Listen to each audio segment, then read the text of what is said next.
Le sujet d'aujourd'hui va faire beaucoup de bruit, c'est un sujet très controversé, beaucoup de personnes vont se sentir très choquées, mais beaucoup d'autres personnes aussi vont voir dans l'édition d'aujourd'hui la source d'information, ils vont pouvoir obtenir l'information qui leur manquait et qui va leur permettre d'être propulsés financièrement. En réalité, nous voulons parler sur le fait que l'école n'est pas faite pour te rendre riche. Et si ça, jusqu'aujourd'hui, tu ne l'as pas compris, alors tu auras encore beaucoup d'autres années de souffrance sur le plan financier parce que tu n'as pas compris que le rôle de l'école n'est pas de te rendre riche. Je sais que nous avons grandi particulièrement en Afrique dans des contextes où on nous a fait comprendre que l'école c'était la clé de la réussite financière.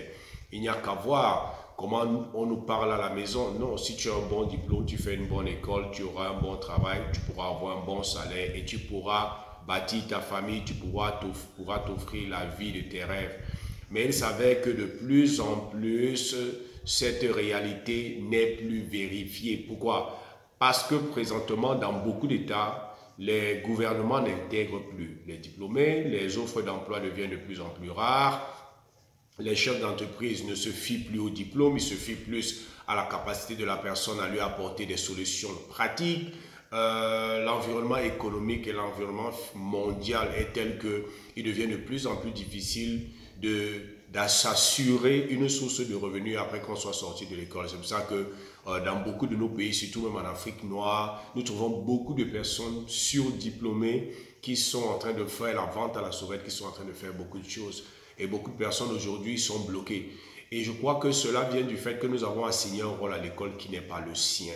L'école a beaucoup de choses qu'elle fait bien, mais si c'est pour nous rendre riches, ça, ce n'est pas le rôle de l'école. Et si nous n'avons pas compris ça, je crois qu'il est grand temps que nous ouvrons nos yeux. Vous savez, l'école nous aide par exemple à être cultivés. L'école nous donne des informations, l'école nous apprend des choses et nous sortons de là avec une tête bien pleine. Nous avons plein d'informations dans la tête, même si à certains moments, certaines de ces informations, nous ne les utilisons pas dans notre vie pratique, mais ça nous cultive, ça nous fait de nous une personne assez éveillée, ça fait de nous une personne qui peut parler et intervenir dans plusieurs domaines. Ça veut dire que l'école nous rend cultivés. Une autre chose que l'école, par exemple,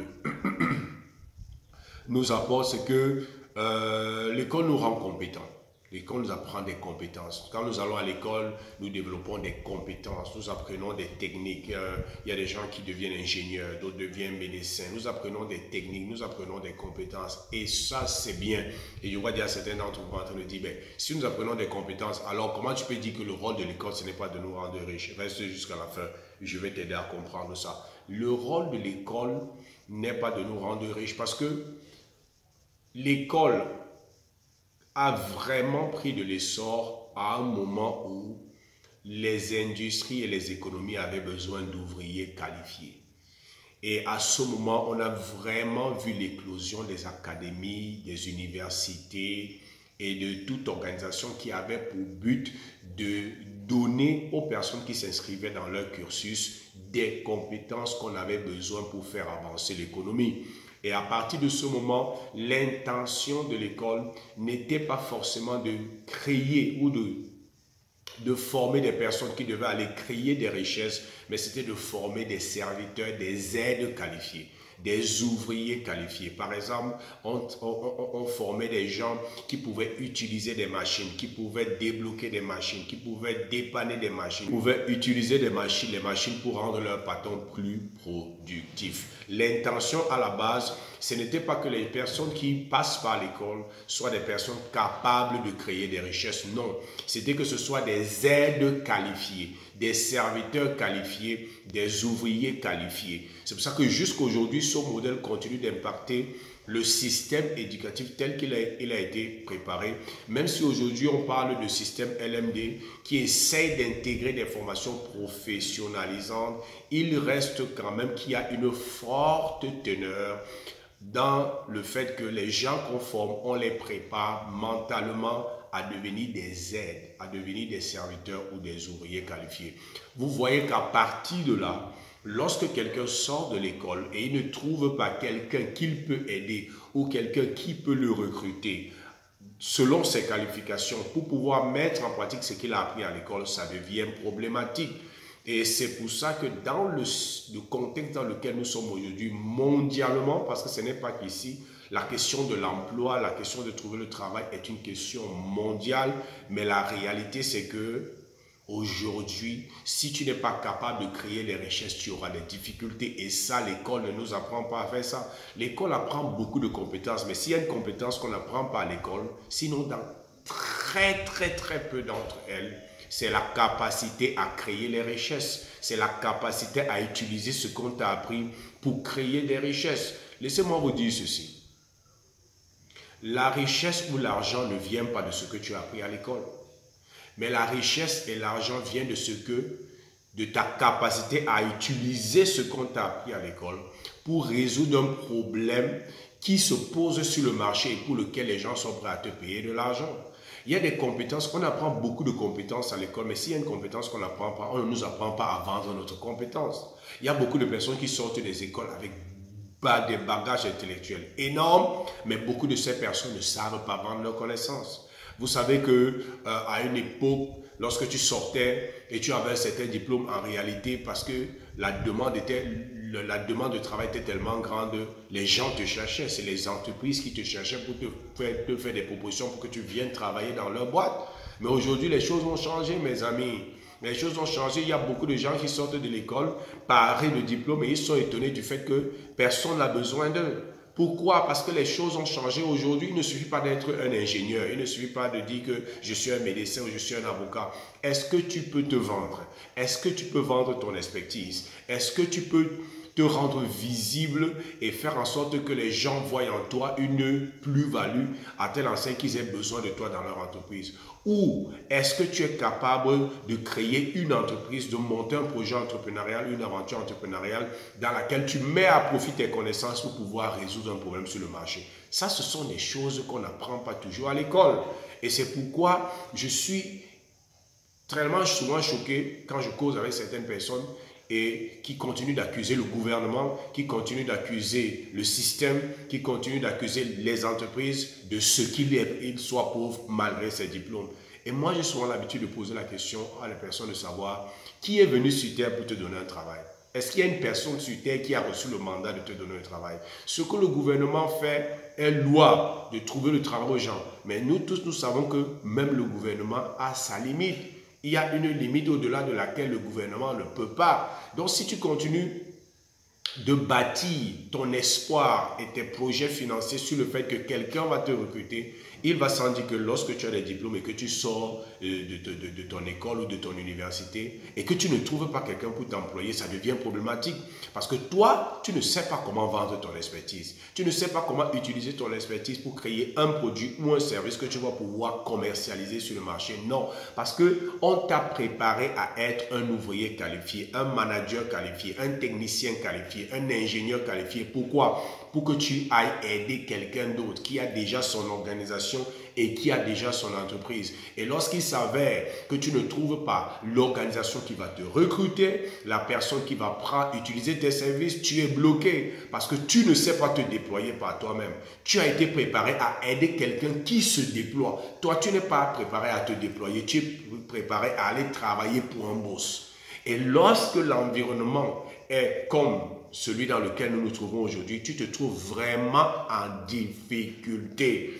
Parce qu'à partir de ce moment, lorsque personne n'est là pour t'employer, tu es supposé t'employer toi-même. Tu es supposé créer de nouvelles opportunités. Tu es supposé réfléchir à comment est-ce que je peux utiliser la connaissance et la compétence que j'ai acquise dans mon cursus à l'école ou à l'université pour pouvoir créer un produit qui va résoudre un problème tangible sur le marché et pour lequel les gens vont me donner l'argent en compensation. Si tu n'arrives pas à répondre à cette question, tu vas mourir pauvre malgré tes diplômes. L'école t'a donné la compétence, mais l'école ne t'a pas donné toutes les compétences. Et parmi ces compétences, l'école ne t'apprend pas à te vendre. L'école ne t'apprend pas à utiliser ta compétence pour créer une entreprise. L'école ne t'apprend pas à savoir comment même intégrer les connaissances que j'ai dans la résolution d'un problème. Parce que très souvent, lorsque nous sortons de nos académies et de nos universités, nous sortons avec des connaissances et des diplômes. Mais ces connaissances et ces diplômes ne peuvent pas être utilisés tels quels sur le marché. Il faut que tu puisses intégrer cette connaissance et cette compétence dans la résolution d'un problème. Ça, on ne nous a pas appris à le faire. On ne nous a pas appris à déceler les problèmes sur le marché et à se poser la question, est-ce que ce problème est assez pertinent au point où il puisse produire de l'argent? Ça veut dire, est-ce que ce problème est assez pertinent au point où ceux qui ont ce problème, si je crée une solution qui va dans le sens de résoudre ce problème, ils sont prêts à me payer de l'argent? Et lorsqu'on a répondu à ces questions, la deuxième question, c'est de savoir, maintenant que je sais qu'il existe une masse de personnes prêtes à payer pour une solution pour résoudre ce problème, est-ce que mes compétences me permettent de créer cette solution sous forme de produit, sous forme de service, pour pouvoir solutionner ce besoin pour lequel je serai payé? Ça, c'est des compétences qu'on n'apprend pas toujours à l'école.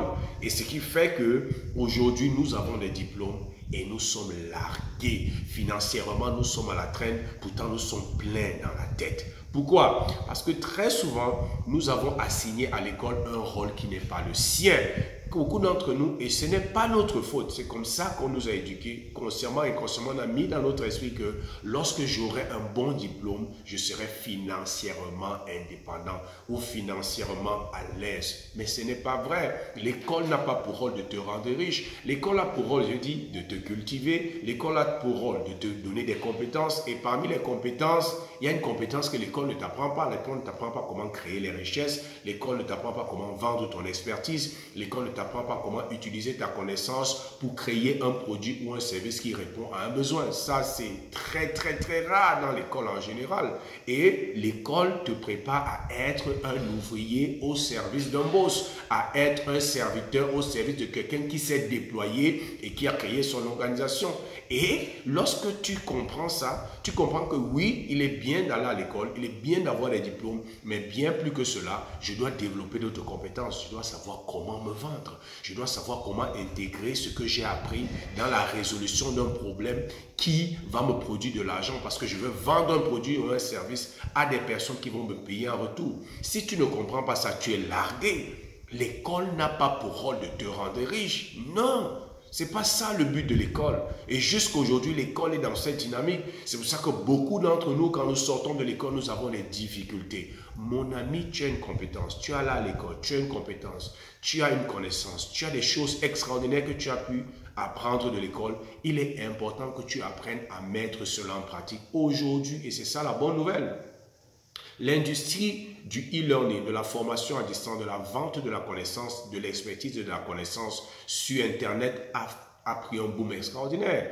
Déjà en 2023, les estimations de l'organisation Statista disaient que le marché du e-learning, la vente de la connaissance, de la vente de l'expertise ou de la compétence sur Internet a été estimé à plus de 300 milliards de dollars. 1 milliard de dollars, c'est 600 milliards de francs CFA. Et ce marché, globalement, a été estimé en 2023 à plus de 300 milliards de dollars. Et tiens-toi tranquille, les estimations pour 2032, c'est entre 900 et 1 trillion de dollars, entre 900 milliards de dollars et 1 trillion de dollars. 1 trillion de dollars, c'est 1000 milliards de dollars et 1 milliard de dollars, c'est 1000 millions de dollars. 1 million de dollars, c'est 600 milliards de francs CFA. Maintenant, tu vas me poser la question, mais ça c'est au niveau global. Au niveau africain, en 2023, le même magazine a estimé le même marché en Afrique à plus de 3 milliards de dollars. 1 milliard de dollars, c'est 600 milliards de francs CFA. C'est un marché qui est estimé, 600 milliards de francs CFA, à plus de 1800 milliards de francs CFA. Et les projections pour 2032, c'est plus de 7 milliards de dollars. Ça veut dire que nous allons passer au niveau de plus de 6 000 milliards de francs CFA. C'est un marché en boom où les gens viennent sur les réseaux sociaux et mettent à profit leurs connaissances, leur expertise, leur expérience et leurs compétences pour résoudre des problèmes spécifiques et se faire payer. Et c'est une opportunité pour toi. Mais ce qui est dommage, c'est que beaucoup d'entre nous, nous ne savons pas comment utiliser ce qu'on a appris à l'école, ce qu'on a reçu de l'école pour pouvoir créer de la richesse. Le truc est simple. Si tu identifies un problème pour un groupe de personnes et tu te rends compte qu'ils sont prêts à payer de l'argent pour une solution qui les aide à résoudre ce problème et que tu utilises ta connaissance pour pouvoir apporter cette solution, alors tu vas te créer de la richesse. Mais si tu n'apprends pas à le faire et tu continues d'attendre le gouvernement ou quelqu'un qui est supposé te donner du travail, tu risques d'attendre longtemps. C'est pour ça que le 23 novembre 2024, j'organise un séminaire particulièrement pour tous ceux qui ont une connaissance, une expérience, une compétence, une expertise, que ce soit une connaissance que tu as apprise à l'école, que ce soit une connaissance ou une expertise que tu as acquis par ton expérience, que ce soit une compétence qui est innée et un talent naturel et tu aimerais mettre ça à profit, tu aimerais exploiter les réseaux sociaux et le numérique pour pouvoir vendre ton expertise, mais tu ne sais pas comment le faire. Tu ne sais pas comment l'intégrer dans la résolution d'un problème. Tu ne sais pas comment utiliser ta connaissance pour créer un service ou pour créer un produit. Tu ne sais même pas comment vendre. Peut-être tu as déjà ton expertise et tu sais que ça va marcher, mais tu ne sais pas comment vendre ton expertise, comment trouver des gens qui ont besoin de ça et tu ne sais pas comment faire qui te donne de l'argent en retour. J'organise ce séminaire, tu dois être là. Et la bonne nouvelle, c'est que c'est un séminaire totalement gratuit. C'est le 23 novembre à 16h. Le 23 novembre, c'est un samedi à 16h. C'est totalement gratuit, mais la condition pour participer, c'est qu'il faut que tu t'inscrives. Et pour t'inscrire, tu vas dans la barre de description, de commentaires, tu cliques sur le lien, ce sera notre WhatsApp Business et tu te fais inscrire parce que les places sont limitées. Ce que je veux te dire en fin de compte, ne donne pas un rôle à l'école qui n'est pas le sien. Le rôle de l'école, ce n'est pas de te rendre riche, c'est de te rendre cultivé, de te donner la connaissance et de te préparer à être une aide. Mais il s'avère qu'aujourd'hui, ça devient de plus en plus difficile de trouver des gens qui ont besoin de nos compétences. Parce que soit ils sont saturés, soit ils n'en ont pas besoin. Il est important que toi, tu saches comment utiliser ta connaissance, ton expérience, ta compétence, ton expertise pour pouvoir créer de la richesse grâce aux opportunités qu'offre le numérique. Si c'est ton désir, tu vas dans la barre, tu cliques et le 23 novembre 2024, nous allons nous retrouver à 16h. Tu auras toutes les informations lorsque tu vas cliquer le WhatsApp Business et n'oublie pas, les places sont limitées. J'espère que tu as obtenu assez de valeur de cette vidéo. Comme j'ai l'habitude de dire, aime la vidéo, abonne-toi à notre page et à notre chaîne, tag des amis, partage cette vidéo avec qui tu sais peut être intéressé par ce type de contenu. Et comme j'ai l'habitude de dire, c'était Zoé du Cameroun. Je te souhaite le succès.